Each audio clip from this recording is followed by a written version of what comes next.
Movie Recap Tagalog here.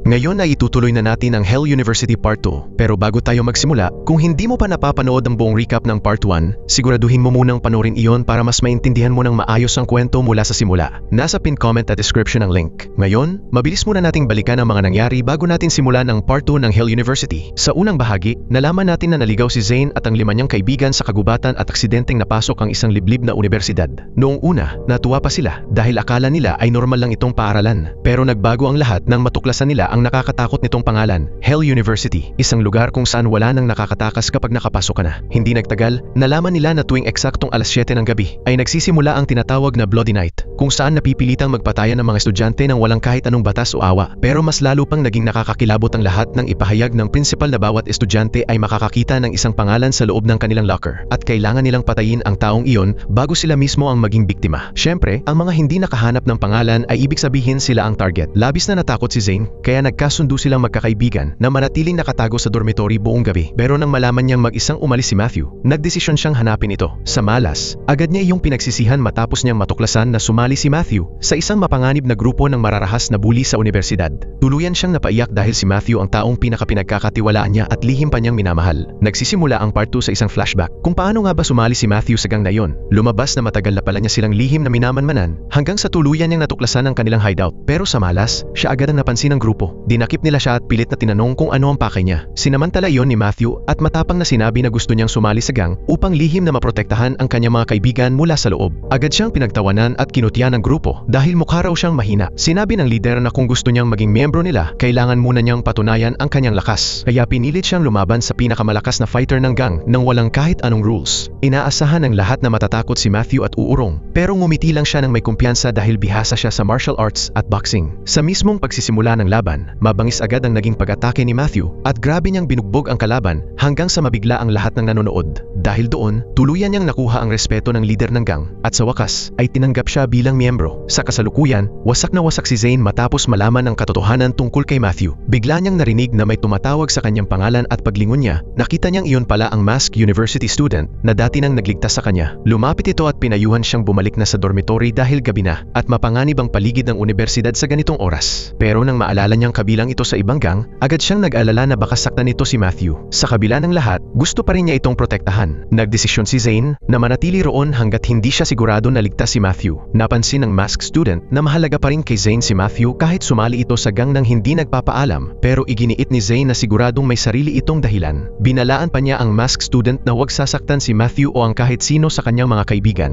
Kung hindi ay pagsisisihan nito iyon. Humanga ang masked student sa personalidad niya, pero natawa lang ito at sinabing kapag humarang si Matthew sa daraanan niya, hindi siya magpapakita ng awa. Pagkaalis nito, nakita naman si Zane ng isa niyang kaibigan at dali-dali siyang ibinalik sa dormitory. Nagalit ito dahil isinugal niya ang kanyang buhay sa paglabas ng gabi. Pero sumama rin ang loob ni Zane nang malaman niyang matagal na pala nitong alam na sumali si Matthew sa gang at itinago iyon sa kanya. Humingi ito ng tawad at ipinaliwanag na gusto lang naman niya siyang protektahan. Sa huli, nakiusap si Zane na huwag na nitong sabihin sa iba ang nangyari, lalo na kay Matthew na sinundan niya ito at nalaman ang katotohanan. Kinabukasan, maagang nagising ang lahat upang bumalik sa universidad at napansin ni Zane na hirap maglakad si Matthew dahil sa mga sugat na natamo nito sa laban kahapon. Naawa siya rito pero nagpanggap siyang walang napansin at tahimik lang na dumaan. Habang papunta siya sa klase, bigla niyang napansin na may lalaking estudyante na sumusunod sa kanya mula sa likuran. Agad siyang kinabahan at naghinalang baka nakita nito ang pangalan niya sa locker at gusto siyang patayin. Nagsimulang tumakbo si Zane para makatakas, pero hinabol siya ng lalaki. Biglang sumulpot mula sa kung saan ang babaeng bully at agad nitong pinatumba ang lalaki bago pa siya maabutan. Matapos makatakas, umupo si Zane sa hardin habang pilit na pinapakalma ang sarili nang bigla niyang makita ang parehong pusa na nakita niya kahapon. Agad gumaan ang kanyang pakiramdam at masaya niya itong nilaro bago nagdesisyong ampunin at pangalanan ito. Narinig ni Ace ang pakikipag-usap niya sa pusa at natawa sa kakaiba niyang ugali. Tinawag pa siyang isang baliw na nuna. Napansin naman ni Zane na parang iba ang itsura ni Ace ngayon, kaya tinanong niya kung nagpalit ba ito ng hairstyle. Biglang nahiya si Ace at mabilis na iniba ang usapan bago siya isinama papunta sa opisina nito. Mula sa malayo, nakita sila ni Matthew na magkasama at tahimik itong nagselos habang napapansin ang unti-unti nilang paglapit sa isa't isa. Paulit-ulit na sinasabi ni Zane sa sarili niya na walang ligtas sa loob ng Hell University. Pwedeng mamatay ang kahit sino anumang oras. At ang tanging paraan para tunay silang mabuhay ay ang makatakas sa lugar na yon. Kalaunan, pumunta siya sa opisina ni Ace at nalaman niyang magkakaroon ng malaking celebration party para sa anibersaryo ng pagkakatatag ng universidad. Tinanong siya ni Ace kung may ideya ba siya para sa event at iminungkahi ni Zane na gumamit ng fireworks sa selebrasyon. Humanga si Ace sa ideya niya at agad itong inaprubahan. Ngumiti siya at sinabing matalino si Zane at talagang deserving itong maging secretary niya. Natuwa si Zane matapos marinig ang papuri nito at mahiyain na nagpasalamat. Pagkatapos ng meeting, umalis siya sa opisina at bumalik sa klase. Napansin ng isa niyang kaibigan na hindi na siya katulad ng dati nitong mga nakaraang araw kaya tinanong siya kung may problema ba. Pero tumanggi si Zane na sabihin ang totoo tungkol sa pagsali ni Matthew sa gang at nagkunwari na lang siyang abala. Hindi na siya pinilit ng kaibigan niya at marahang sinabi na lagi lang itong nandyan para sa kanya kung kailangan niya lang makakausap bago tahimik na umalis. Pagkatapos noon, pumunta si Zane sa hardin para hanapin ang kanyang pusa. Napansin siya ni Ace at sumunod dito sa kanya pero biglang tumalon ang pusa papunta sa balikat niya. Agad na nataranta si Ace at nakiusap kay Zane na alisin iyon dahil may phobia siya sa mga hayop. Napahalakhak si Zane sa reaksyon nito at lalo pa niya itong inasar gamit ang pusa. Dahil sa hiya, nagpanggap si Ace na hindi siya natatakot at buong kumpiyansang tumayo sa harap niya. Pero napansin ni Zane na lagi itong malamig at seryoso at halos hindi ngumiti kahit kailan. Bigla niyang hinawakan ang kaliwang pisngi ni Ace at pilit itong pinapangiti pero tumanggi ito. Nagsimula si Ace na magbilang hanggang 3 bilang babala para lumayo siya. Kinabahan si Zane dahil akala niya ay sasaktan siya nito pero imbes na ganoon, marahan lang nitong tinapik ang noo niya at pinaalalahanan siyang 2 araw na lang ang natitira bago siya maparusahan dahil sa paglabag niya sa rules ng universidad habang inililigtas ang kanyang kaibigan. Tinanong siya nito kung handa na ba siya sa magiging kapalit. Natakot si Zane sa sinabi niya pero buong tapang pa rin niyang sinagot na handa siya. Tahimik namang nasaktan si Ace dahil hindi man lang siya nito hininga ng tulong bago ito naglakad palayo. Pagbalik ni Zane sa dormitory, nadatnan niyang takot na takot ang mga babaeng kaibigan niya sa pusa dahil sa itim nitong balahibo. Naniniwala silang isa itong masamang espiritu kaya pilit nila itong gustong palabasin. Pero agad na pinrotektahan ni Zane ang pusa at iginiit na wala itong masamang gagawin. Biglang pumasok si Matthew sa kwarto at napansin ang kakaibang katahimikan sa pagitan nila. Inakala ng iba na nag-away silang dalawa kaya nagdesisyon silang iwan muna ang dalawa upang magkaayos. Humingi ng tawad si Zane dahil sa pag-iwas niya rito nitong mga nakaraan. Masayang sinabi naman ni Matthew na hindi siya kailanman nagalit sa kanya dahil mananatili siyang pinakamahalagang tao sa buhay nito. Malalim na tinamaan si Zane sa mga sinabi niya at nagsimula siyang pagsisihan na pinagdudahan niya ito. Makalipas ang ilang sandali, sabay silang pumunta sa kusina upang maghanda ng hapunan. Nagdesisyon si Matthew na lutuin ang paboritong pagkain ni Zane dahil gusto niya itong pasayahin matapos mapansing matagal na itong malungkot. Nagpasalamat si Zane at nagsimula na rin siyang tumulong sa pagluluto. Sinamantala ni Matthew ang pagkakataon para marahang hawakan ang mga kamay niya habang tinuturuan siyang maghiwa ng sibuyas ng tama. Pero nang subukan na itong gawin ni Zane mag-isa, nagsimulang mahapdi ang kanyang mga mata at napaluha siya. Tumawa si Matthew at nagbiro na baka luha raw iyon ng kaligayahan. Nagpatuloy silang dalawa sa pagtatawanan at sandaling nakalimutan ang lahat ng tensyon sa pagitan nila habang unti-unti silang nagiging malapit muli gaya ng dati. Biglang tumakbo palabas ng dormitory ang pusa ni Zane kaya napilitan siyang habulin ito. Patuloy niya itong hinanap hanggang sa makarating siya sa kagubatan kung saan muli niya itong nakita. Masaya siyang dahan-dahang lumapit dito pero biglang may isa pang babaeng estudyante na sumulpot mula sa likuran. Hinila siya at mabilis siyang itinago kasama nito. Nalito si Zane at tinanong kung bakit nito ginawa iyon pero binalaan siya ng estudyante na magsisimula na ang Bloody Night at delikado na ngayon ang buong lugar. Pagkatapos, may ibinunyag itong nakakagulat. Ang itim na pusang iyon ay dating alaga ng dating Student Council President pero pinatay siya ng principal dahil nilabag niya ang mga patakaran ng universidad. Lihim na nakiusap ang babae kay Zane na makipagkita sa kanya kinabukasan sa loob ng isang bakanting classroom upang maipaliwanag niya ng maayos ang lahat. Pagkatapos sabihin niyon, naglaho siya sa dilim at pumayag naman si Zane na makipagkita. Kinabukasan, dumating si Zane sa universidad at napansin niyang abala ang mga estudyante at guro sa paghahanda ng mga dekorasyon para sa nalalapit na celebration party. Sa maikling sandali, parang naging normal na universidad muli ang lugar at nakaramdam ng ginhawa si Zane nang makitang ligtas ang kanyang mga kaibigan kahit pansamantala lamang. Kalaunan, nagtungo siya sa opisina ni Ace para sa isa na namang meeting pero bago siya makapasok, narinig niya ang isa sa mga guro na binabalaan si Ace na ang pagtulong kay Zane ay maituturing na paglabag sa mga patakaran at maaaring ikatanggal niya bilang Student Council President. Pero kalmado lamang na sumagot si Ace na wala siyang pakialam kahit mawala pa ang kanyang posisyon. Ang mahalaga lang sa kanya ay maprotektahan si Zane at mapanatili itong ligtas dahil mahalaga ito sa kanya bilang kanyang secretary. Doon naging malinaw na nagsisimula na siyang magkaroon ng nararamdaman para rito. Palihim na kinilig si Zane nang marinig ang mga salitang iyon pero aksidente siyang nakagawa ng ingay. Dahil natakot siyang mahuli na nakikinig, mabilis siyang tumakbo palayo at nagtago sa loob ng banyo. Habang naroon, paulit-ulit niyang naaalala ang sinabi ni Ace na ayaw niya itong mawala, dahilan upang lalo siyang malito sa sariling damdamin. damdamin. Makalipas ang ilang sandali, nagdesisyon si Zane na makipagkita sa misteryosang babaeng estudyante mula sa kagubatan. Mag-isa siyang dumating sa classroom sa eksaktong oras na napag-usapan nila. Habang magkasamang nakaupo, hiniling ni Zane na ipaliwanag nito ang lahat ng nalalaman nito tungkol sa dating Student Council President. Sa wakas, ibinunyag ng babae ang katotohanan. Ipinaliwanag niya na ang ama ng dating president ay isang science professor sa universidad na lihim na nagsasagawa ng eksperimento sa mga estudyante habang sinusubukang gumawa ng gamot na kayang magpagaling sa kanyang may sakit na asawa. Pero nakiusap ang kanyang anak na itigil na ito dahil natatakot siyang mapunta ang gamot sa maling kamay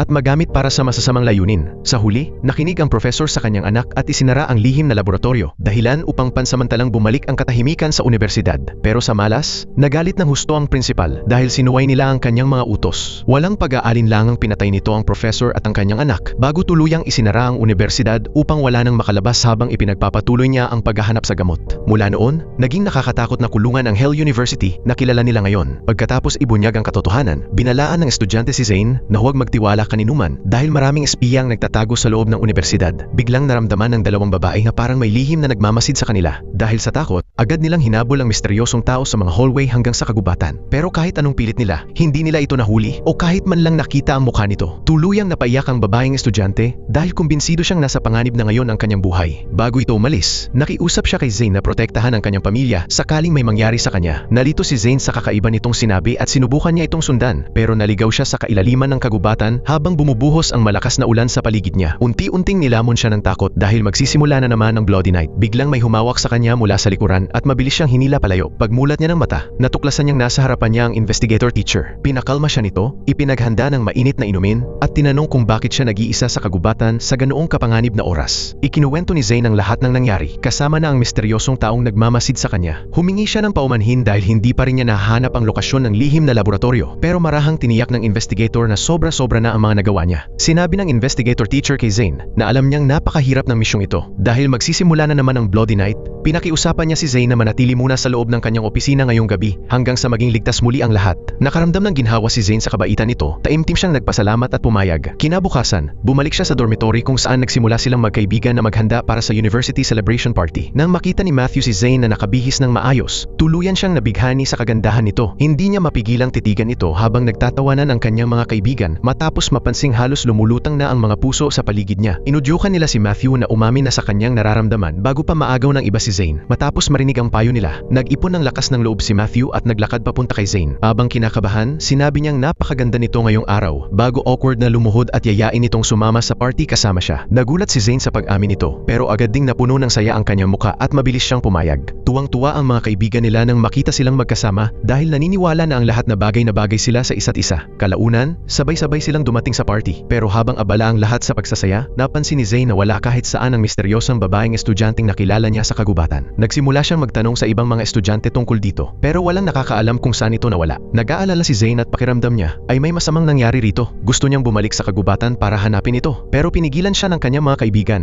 at kinumbinsing mag-enjoy na lang muna sa selebrasyon dahil baka mamaya ay magpakita rin ito. Sa huli, nakinig si Zane sa kanila at nagtungo ang grupo sa hardin kung saan nagpicture sila ng magkakasama, nagtawanan at nagsaya. Isang bagay na matagal na nilang hindi nagagawa. Biglang dumating ang iba't ibang gang sa party at agad na kinabahan si Zane na baka magkaroon ng malaking gulo at masira ang lahat. Marahang hinawakan ni Matthew ang kamay niya at tiniyak na poprotektahan siya nito kahit ano pa ang mangyari. Mabuti na lang, nalaman nila na ngayong gabi ay walang magaganap na Bloody Night dahil pansamantalang ipinagbawal ang lahat ng laban para sa selebrasyon. Nakahinga ng maluwag ang lahat at nagdesisyong mag-enjoy na lang sa festival. Hindi nagtagal, umakyat si Matthew sa stage para sumali sa King of Beauty competition ng universidad. Pinanood siya ni Zane nang may ningning ang mga mata habang punong-puno ng paghahanga. Agad napansin ng kanyang mga kaibigan ang paraan ng pagtitig niya rito at nagsimula silang mang-asar. Pilit siyang pinapaamin na gusto niya si Matthew. Nagkataon namang napadaan si Ace at narinig ang lahat. Sa mismong sandaling nakita niyang nakangiting nakatingin si Zane kay Matthew, agad na lumitaw ang selo sa kanyang mukha. At nang makita niyang masayang binabati ni Zane si Matthew, lalo siyang nainis. Walang babala, bigla niyang hinawakan ang kamay ni Zane at hinila ito palayo sa maraming tao bago pinaupo sa tabi niya sa harap ng stage upang sabay nilang panoorin ang natitirang bahagi ng kompetisyon. Nagsimulang ipakilala ng host ang mga finalists at inanunsyo si Matthew bilang isa sa mga ito.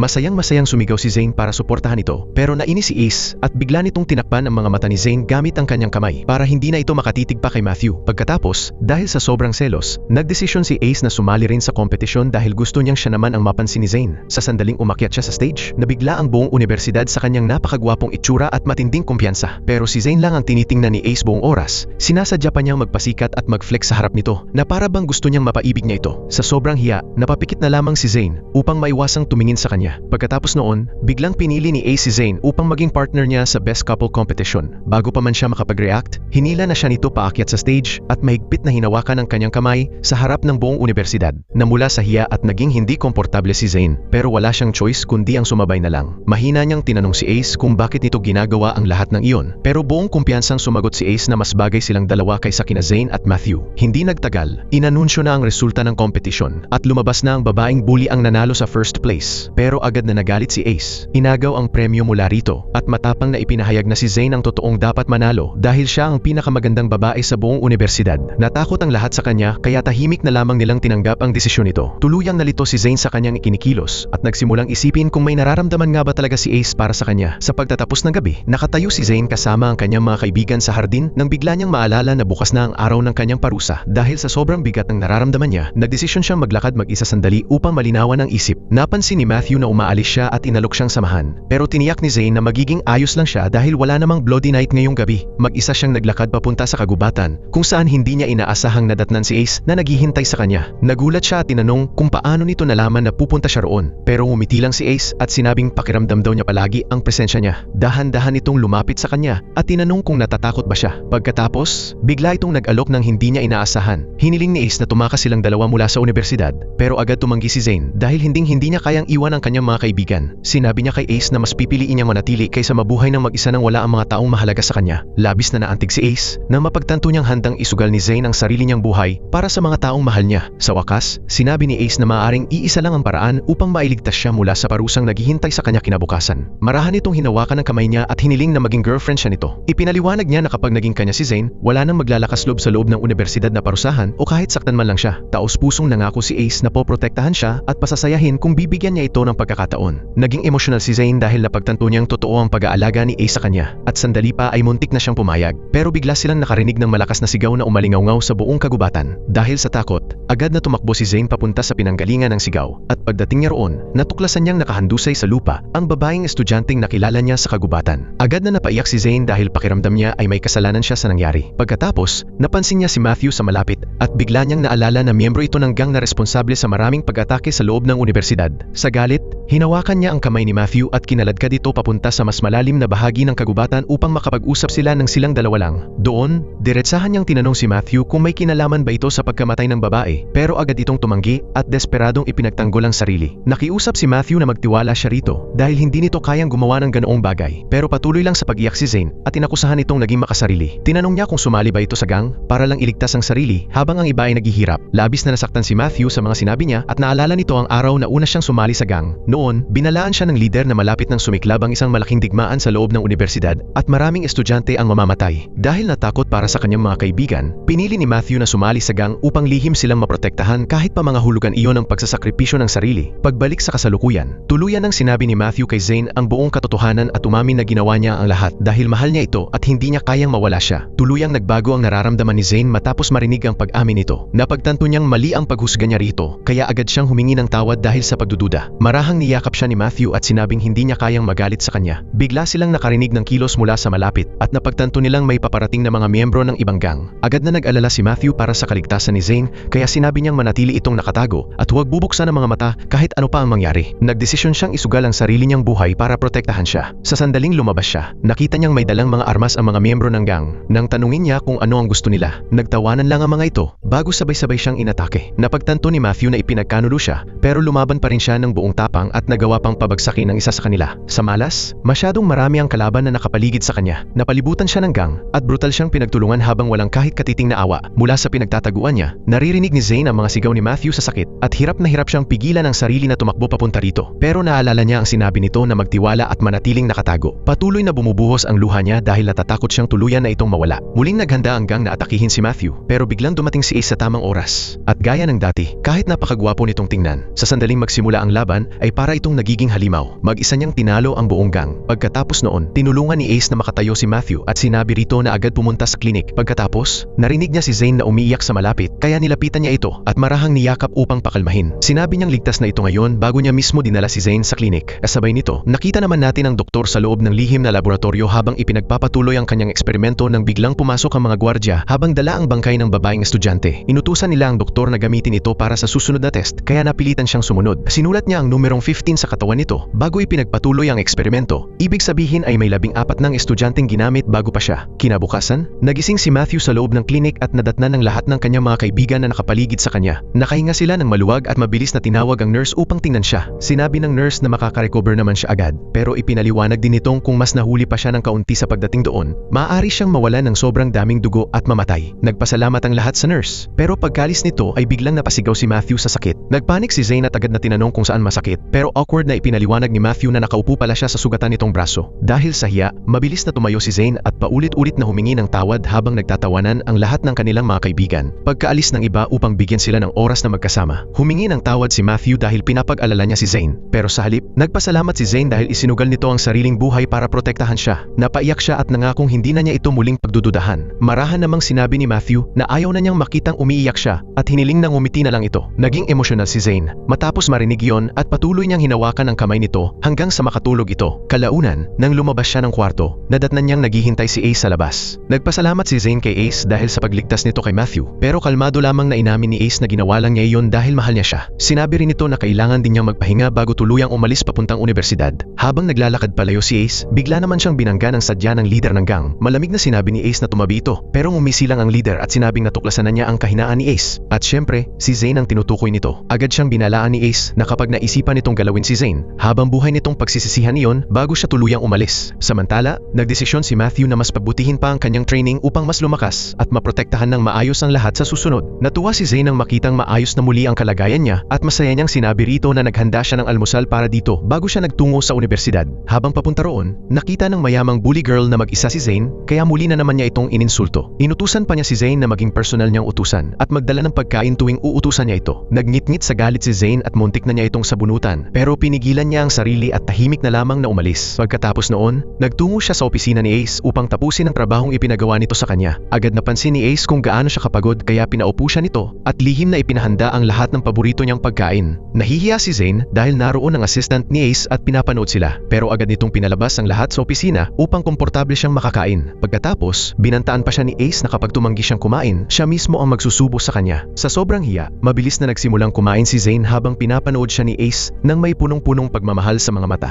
Kasabay nito, sa loob naman ng lihim na laboratorio, dumating ang mga gwardiya kasama ang isa na namang estudyante para sa eksperimento. Sa pagkakataong ito, ang babaeng may pulang scarf iyon, ang parehong babaeng minsang tumulong kay Zane at nagpagaling sa laso nito. Nagulat ang doktor nang makita siya at napagtantong kakaiba siya kumpara sa iba, kaya nagdesisyon itong kumuha ng sample ng dugo niya para sa espesyal na eksperimento. Kinagabihan, nagdesisyon si Zane na bumalik sa dormitory, pero biglang sumulpot si Ace mula sa likuran at hinawakan siya sa leeg habang binabalaan na huwag basta-bastang inilalantad ang likod niya dahil maaring may umatake sa kanya anumang oras. Pagkatapos noon, kinaladkad siya ni Ace papunta sa training club dahil gusto niya itong palakasin. Nakakagulat namang madaling na-block ni Zane ang lahat ng atake nito sa unang round at nagawa pa niyang matisod si Ace hanggang sa mapabagsak ito sa sahig. Mayabang nang umiti si Zane at sinabing baka dapat ay sarili muna nito ang sanayin bago siya turuan. Humanga si Ace sa kakayahan niya, pero pagdating ng second round, tuluyan na itong tumigil sa pagpipigil ng lakas. Sa pagkakataong ito, seryoso na siyang umatake at sinabi niyang tapos na siya sa pakikipaglaro. Biglang napagtanto ni Zane na hindi niya naman lang ito mahawakan dahil effortless nitong nabablock ang bawat atake niya habang dinudurog siya sa bilis at lakas. Habang nagpapatuloy ang training, binigyan siya ni Ace ng payo at ipinaliwanag na kahit malakas na siya, napakahina naman ng stamina niya at iyon ang pinakamalaki niyang kahinaan. Tinanggap ni Zane ang sinabi nito at nagdesisyong magsanay kasama siya araw-araw mula ngayon. Pagkatapos ng training, tinanong niya si Ace kung bakit siya mismo ang pinili nitong maging secretary. Tahimik na inamin ni Ace na mula pa lang sa unang pagkakita niya rito, alam na niyang espesyal ito dahil sapat ang tapang nito upang isugal ang sariling buhay para sa mga taong mahal niya. Pagkatapos, bigla nitong tinanong kung handa ba siyang gawin ang kahit anong hilingin niya.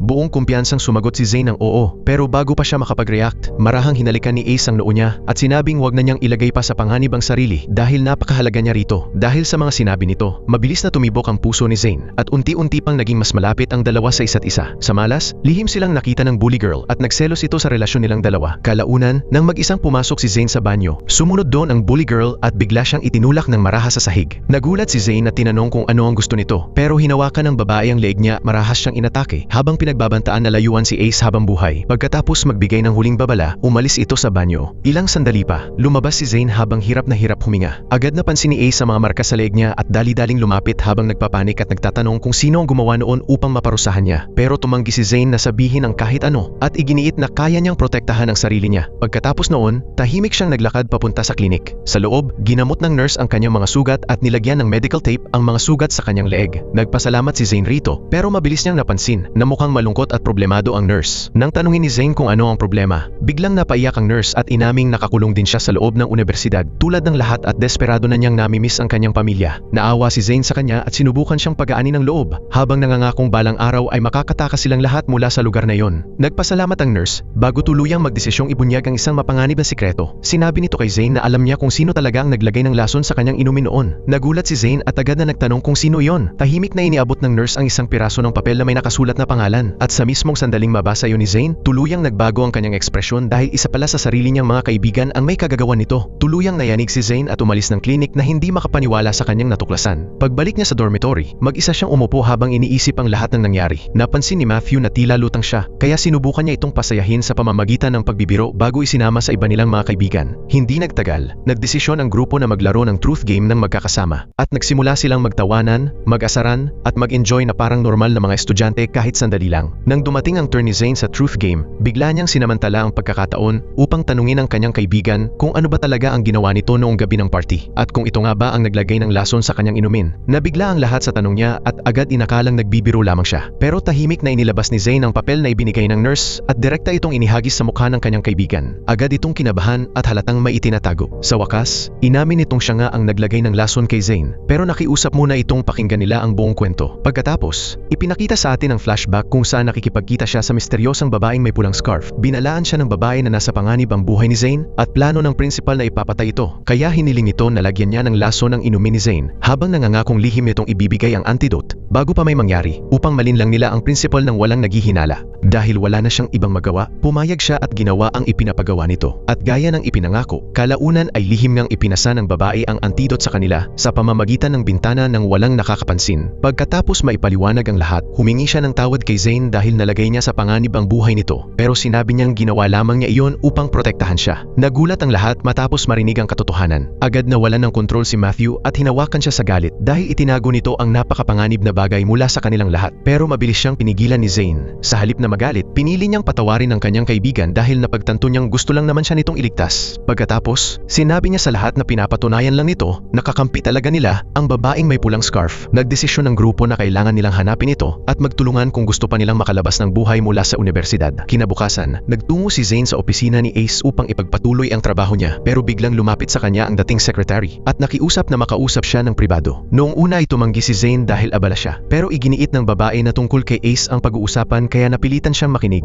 Ipinaliwanag ng dating secretary na si Ace ang pinakamahalagang estudyante sa buong unibersidad at siya lamang ang may kakayahang palayain ang lahat mula sa kulungang iyon. Kaya kailangan nila itong protektahan kahit ano pa ang mangyari. Pagkatapos, nakiusap siya kay Zane na layuan si Ace dahil palagi nitong nalalagay sa panganib ang buhay nito. Tahimik na tinanggap ni Zane ang mga salita niya at nangakong titigil na siyang magdala ng problema kay Ace bago siya umalis sa opisina. Kalaunan, habang nasa restaurant si Zane, muli siyang napansin ng mayamang bully girl at agad na naman siyang pinahiya nito. Inihagis pa nito ang bag sa sahig at mayabang na inutusan si Zane na pulutin iyon dahil tinatawag daw niya ang sarili bilang reyna ng unibersidad. Nagalit si Zane at muntik na niya itong atakihin, pero naalala niyang kapag gumawa siya ng gulo ay si Ace lang din ang magkakaproblema dahil secretary siya nito ngayon. Kaya pinilit niyang kumalma at pinulot na lang ang bag. Eksakto namang dumating ang kanyang mga kaibigan at nagalit matapos makitang inuutusan siya ng bully. Walang pag-aalinlangang sinampal nila ang babae at binalaan na kapag muli nitong ginalaw si Zane, babaliin nila ang lahat ng buto sa katawan nito. Nabigla ang mayamang babae sa katapangan nila kaya nagbanta muna ito ng paghihiganti bago galit na umalis. Ngumiti si Zane nang may pasasalamat at pinasalamatan ang kanyang mga kaibigan